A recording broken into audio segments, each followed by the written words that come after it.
नमस्कार दोस्तों, स्वागत है आपका आपके अपने YouTube चैनल दीपक रचित कथा में। ओम नमः शिवाय, हर हर महादेव। दोस्तों, आज लोगों को महाशिवरात्रि के व्रत में क्या क्या खाना है और क्या नहीं है, जो आपको महाशिवरात्रि के दिन खानी भी है और भगवान भोलेनाथ से आपको खाने और भगवान भोलेनाथ जी को चढ़ाने से पूरे साल आपके घर में भगवान भोलेनाथ जी की कृपा दोस्तों रहेगी। जो महाशिवरात्रि होती है वह गंगा जल की हर एक बूंद की तरह पवित्र मानी गई है, शुभकारी मानी गई है। परंपरा में शिवरात्रि का बहुत महत्व है और यह पर्व फाल्गुन मास के कृष्ण पक्ष की चतुर्दशी को मनाया जाता है। प्रसन्न हो जाते मात्र एक, लेकिन भगवान भोलेनाथ शीघ्र ही गुस्सा भी हो जाते हैं। जहां भगवान भोलेनाथ को कुछ चीज प्रिय है तो वहीं कुछ चीज आप यह भी हैं। कुछ चीज ऐसी हैं जिनका भगवान भोलेनाथ जी की पूजा में अगर इस्तेमाल ना किया जाए तो भगवान भोलेनाथ का पूजन अधूरा रह जाता है। इसलिए भगवान भोलेनाथ की पूजा करते समय कुछ बातों का विशेष ध्यान रखना चाहिए। आज के इस वीडियो में हम आपको बताएंगे कि महाशिवरात्रि के पावन पर्व पर क्या करें क्या ना करें और कौन सी वस्तु है जो भगवान भोलेनाथ को भूल से भी अर्पित नहीं करना चाहिए। दोस्तों, सबसे पहले जानते हैं कि महाशिवरात्रि के पावन पर्व पर क्या करना चाहिए जिससे कि भगवान भोलेनाथ और माता पार्वती का आशीर्वाद आपको प्राप्त हो। महाशिवरात्रि के दिन भगवान भोलेनाथ की पूजा सफेद या लाल रंग के वस्त्र धारण करके ही करें। यदि संभव हो तो इस दिन पूजा में बिना सिले हुए वस्त्र पहने महाशिवरात्रि के पावन पर्व पर भगवान भोलेनाथ की शिवलिंग का पूजन अवश्य ही करें। शास्त्रों के अनुसार महाशिवरात्रि के दिन ही भगवान भोलेनाथ शिवलिंग के रूप में प्रकट हुए। शिवलिंग का पूजन करने से भगवान भोलेनाथ और माता पार्वती के असीम कृपा प्राप्त होती है। वैसे तो महाशिवरात्रि पर भगवान भोलेनाथ का पूजन रात्रि के चारों पहाड़ में किया जाता है। दोस्तों, इस बार पंचांग के अनुसार फाल्गुन माह के कृष्ण पक्ष की चतुर्दशी तिथि की शुरुआत 8 मार्च रात में 9:47 से होगी। इस तिथि का समापन अगले दिन 9 मार्च शाम 6:17 पर होगा। महाशिवरात्रि व्रत के दिन भगवान भोलेनाथ जी की उपासना निशिता काल में की जाती है, इसलिए महाशिवरात्रि व्रत इस साल 8 मार्च 2024 शुक्रवार के दिन रखा जाएगा। दोस्तों, अब बात करते हैं कि आप लोग किस पहर में कितने समय पूजन कर सकते हैं। प्रथम पहर पूजन समय 8 मार्च को शाम 6:25 से शुरू होगा और समापन रात 9:28 को होगा। दूसरा पहर पूजन समय 8 मार्च को रात 9:28 से शुरू होगा और समापन 9 मार्च को रात 12:31 पर होगा। तीसरे पहर पूजन समय मार्च को रात 12:31 से शुरू होगा और समापन सुबह 3:34 पर होगा। दोस्तों, महाशिवरात्रि का मतलब है भगवान भोलेनाथ का रात्रि के समय पूजन करना। इससे भगवान भोलेनाथ अति शीघ्र ही प्रसन्न हो जाएंगे और आपको मनचाहा वरदान देंगे। शिवरात्रि के दिन भगवान भोलेनाथ की शिवलिंग पर बेलपत्र अवश्य ही अर्पित करें। बेलपत्र भगवान भोलेनाथ को अति प्रिय है। बेलपत्र के बिना भगवान भोलेनाथ का पूजन अधूरा माना जाता है। एक दांडी में 3 जुड़े हुए बेलपत्र ही शिवलिंग पर अर्पित करें और चंदन से उस पर ओम नमः शिवाय लिख करके अर्पित करें। ऐसा करने से भगवान भोलेनाथ की कृपा प्राप्त होती है। इस दिन रात्रि में भगवान भोलेनाथ का जागरण अवश्य करना चाहिए, जिससे आपको महाशिवरात्रि का पूर्ण फल प्राप्त हो सके। महाशिवरात्रि के दिन भगवान भोलेनाथ की पूजा करने से पहले भगवान श्री गणेश, भगवान कार्तिकेय, नंदी जी और माता पार्वती का पूजन अवश्य ही करना चाहिए, नहीं तो आपको पूजा का फल प्राप्त नहीं होगा। दोस्तों, महाशिवरात्रि पर इन कार्यों को करने से भगवान भोलेनाथ की कृपा प्राप्त होती है।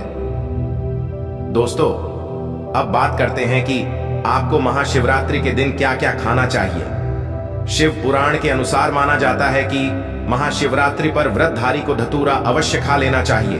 भले ही आप थोड़ा सा खाएं, लेकिन खा जरूर लें। इस दिन भांग खाने से संपूर्ण फलों की प्राप्ति हो जाती है। अगर आप भांग नहीं खाते हैं तो इसे थोड़ा बहुत छक लें, नहीं तो आपका व्रत अधूरा माना जाएगा। दोस्तों, महाशिवरात्रि के पावन पर्व पर भगवान भोलेनाथ और माता पार्वती जी की कृपा प्राप्त करने के लिए इन सभी बातों का विशेष ध्यान रखें, जिससे आपको व्रत और पूजा का पूर्ण फल प्राप्त हो। बहुत सी चीजें इस दिन के व्रत में ऐसी होती हैं जो आपको नहीं खानी चाहिए और एक चीज ऐसी है जो महाशिवरात्रि के दिन जरूर खानी चाहिए। ताकि आपको इस व्रत का संपूर्ण फल मिले। महाशिवरात्रि के दिन बहुत से लोग व्रत रखते हैं। महाशिवरात्रि का व्रत अगर आप रखते हैं तो ध्यान रखें, शरीर में पानी की कमी ना हो। इसके लिए अनार या संतरे के जूस का सेवन कर सकते हैं, लेकिन गन्ने का जूस मत पीजिएगा। महाशिवरात्रि के दिन फलाहार में सेब, संतरा, पपीता, केला, खीरा वगैरह खा सकते हैं। इस दिन नमक नहीं खाना चाहिए। बहुत से लोग सेंधा नमक का खाना खाते हैं, तो आप वो खा सकते हैं। भूल कर भी चावल रोटी यानी अनाज का प्रयोग मत कीजिएगा। आप गेहूं तो एक बार खा भी सकते हैं, पर चावल मत खाएगा, इस बात का ध्यान रखिएगा। दही वगैरह भी खा सकते हैं, कोई दिक्कत नहीं है। मूंगफली, ये मखाने को घी में फ्राई करके भी खा सकते हैं। इन चीजों का आपको ध्यान रखना है, नहीं तो आप पाप के भागीदार हो सकते हैं। महाशिवरात्रि पर व्रतधारी को खाने पीने की चीज दूसरों को मिल बांट कर खानी चाहिए, शेयर करनी चाहिए। भगवान भोलेनाथ अति प्रसन्न होते हैं, लेकिन वो एक खास चीज जो भगवान भोलेनाथ पर अर्पित भी की जाएगी और खाए भी जाएगी, वो है पंचामृत। आप पंचामृत जरूर अर्पित कीजिएगा और बाद में उसको प्रसाद के रूप में जरूर खाइएगा। आप फलाहार भी कर सकते हैं या फिर आप सिंघाड़े का हलवा खा सकते हैं। इस दिन शिवलिंग के ऊपर बेर जरूर अर्पित करें। उसके बाद फलाहार करते समय इस बेर को जरूर खाएं। याद रखिए, इससे शत्रु और विरोधी कभी सर नहीं उठाएंगे और जीवन में आपकी चारों दिशाओं में जय जय कर होगी। शिवलिंग पर काले तिल जल में डालकर या दूध में डालकर जरूर अर्पित कीजिएगा। शनिवार का दिन है तो इस दिन काले तिल अवश्य अर्पित करें। बहुत ही शुभ और मंगलकारी माना जाता है। शनि दोष से पीड़ित व्यक्ति को शनि से छुटकारा मिल जाता है। दोस्तों, आप बात करते हैं कि आप लोगों को महाशिवरात्रि के व्रत कैसे रखना, किन किन बातों को आपको ध्यान रखना है, पूरी जानकारी इस वीडियो में आगे हम बताने वाले हैं। दोस्तों, वीडियो शुरू करें। दोस्तों, महाशिवरात्रि पर गलती से भी ऐसे व्रत कभी मत रखना और ना ही महाशिवरात्रि पर ये 5 गलती करना, नहीं तो पूरी जिंदगी बर्बाद रहोगी। भगवान भोलेनाथ हमेशा हमेशा के लिए रूठ सकते हैं। इस दिन भगवान भोलेनाथ और माता पार्वती जी की पूजा शुभ काल के दौरान ही करना चाहिए। तो ऐसे में हम यह जानते हैं शिवरात्रि पर क्या गलतियां नहीं करना चाहिए जिससे भगवान भोलेनाथ क्रोधित ना हो। तो चलिए जानते हैं दोस्तों, शिवरात्रि के दिन क्या करें। महाशिवरात्रि के दिन व्रत करें और सुबह जल्दी उठे, स्नान करें और साफ सुथरे कपड़े पहने। शुभ काल में मंदिर जाकर भगवान भोलेनाथ जी को जल और दूध चढ़ाएं। इस दिन भगवान भोलेनाथ जी का ध्यान करें। ओम नमः शिवाय का जाप अवश्य करें। इस दिन आपको भोजन ग्रहण नहीं करना है, इसीलिए अगर आपने व्रत किया है तो सिर्फ फल खाकर ही व्रत पूरा करें और हो सके तो पूरा दिन फल भी खाएं और दूसरे दिन व्रत छोड़ें। अगर आपसे नहीं हो पा रहा तो आप एक समय में भोजन कर सकते हैं। दोस्तों, सच्चे दिल से इस नियम को मानने वाला व्यक्ति भगवान भोलेनाथ जी को बहुत ही प्रिय होता है। दोस्तों, अब बात करते हैं महाशिवरात्रि के अवसर पर आपको क्या गलती नहीं करना चाहिए जिससे भगवान भोलेनाथ क्रोधित ना हो। दोस्तों, चाहे कुछ भी हो जाए, महाशिवरात्रि के दिन मांस मदिरा का सेवन गलती से भी मत करना, नहीं तो आपके साथ कुछ भी हो सकता है। भगवान भोलेनाथ रूठ सकते हैं। महाशिवरात्रि के दिन दाल, चावल या गेहूं से बने पकवान नहीं खाना चाहिए।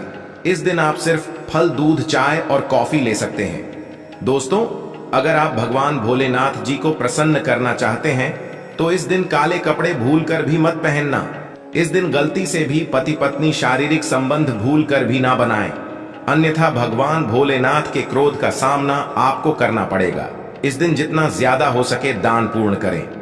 भगवान भोलेनाथ को अगर खुश करना है तो यह बातें गांठ बांध लें। दोस्तों, यह पाप कभी मत करना। महाशिवरात्रि के इस पावन अवसर पर शिवलिंग पर भूल कर भी यह चीजें मत चढ़ाना, नहीं तो जिंदगी भर आपको किसी बड़ी परेशानी का आपको सामना करना पड़ सकता है। भगवान भोलेनाथ अत्यंत क्रोधित हो सकते हैं, जान लीजिए, नहीं तो आपके व्रत रखने का कोई भी फायदा नहीं। तो चलिए जानते हैं दोस्तों। नंबर 1, तुलसी। पौराणिक कथाओं के मुताबिक तुलसी को माता लक्ष्मी जी का स्वरूप माना जाता है। माता लक्ष्मी जी भगवान विष्णु जी की अर्धदांगिनी है। भगवान विष्णु शालिग्राम की पूजा में ही तुलसी का प्रयोग किया जाता है।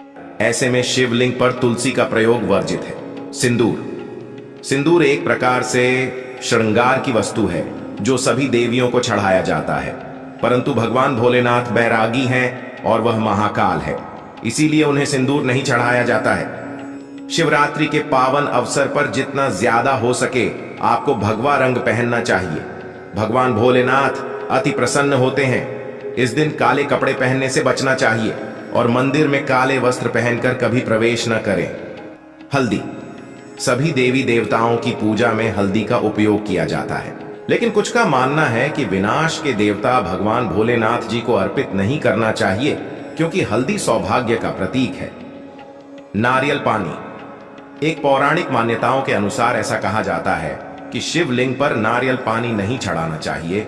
शंख जल, भगवान भोलेनाथ ने शंखचूर्ण नाम के असुर का वध किया था। शंख को उसी असुर का प्रतीक माना जाता है जो भगवान विष्णु का भक्त था, इसीलिए विष्णु भगवान की पूजा शंख से होती है, शिव की नहीं। टूटे हुए चावल, भगवान भोलेनाथ को अक्षत यानी साबुत चावल अर्पित किए जाने के बारे में शास्त्रों में लिखा है, टूटा हुआ चावल अपूर्ण और अशुद्ध होता है, इसीलिए यह भगवान भोलेनाथ को नहीं चढ़ता। पर यह चीजें भगवान भोलेनाथ को चढ़ाने से भी व्यक्ति का भाग्य चमक उठता है।